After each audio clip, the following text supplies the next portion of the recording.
పశ్చిమాసియాలో ఉద్రిక్తతలు చల్లార్చడమే టార్గెట్గా ఇరాన్పై దాడులు చేసింది అగ్రరాజ్యం అమెరికా. ఈ క్రమంలో టెహ్రాన్లో అత్యంత భద్రత మధ్య ఉండే ఫోర్డో అణుశుద్ధి కేంద్రాన్ని పూర్తిగా ధ్వంసం చేసింది.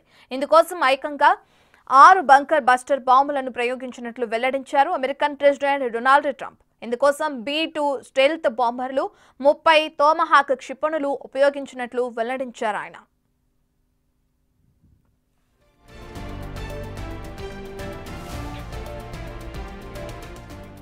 ఫోర్డో అణు కేంద్రాన్ని నేలమట్టం చేసేందుకు 2 GBU-57 బంకర్ బస్టర్లు సరిపోతాయని యుఎస్ అధికారులు అంచనా వేశారు.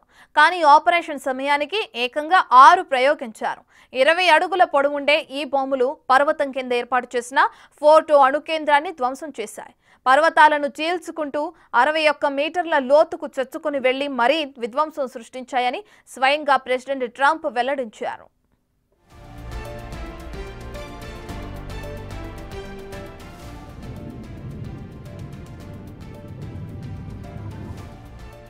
అమెరికా ప్రయోగించిన ఒక్కో బంకర్ బస్టర్ బాంబ్ బరువు 13,600 కిలోల మేర ఉంటుంది. ఒకసారి ప్రయోగించారంటే అది చేసే విధ్వంసాన్ని మాటల్లో చెప్పడానికి కూడా వీలు కాదన్నది సైనిక నిపుణులు చెప్పే మాట.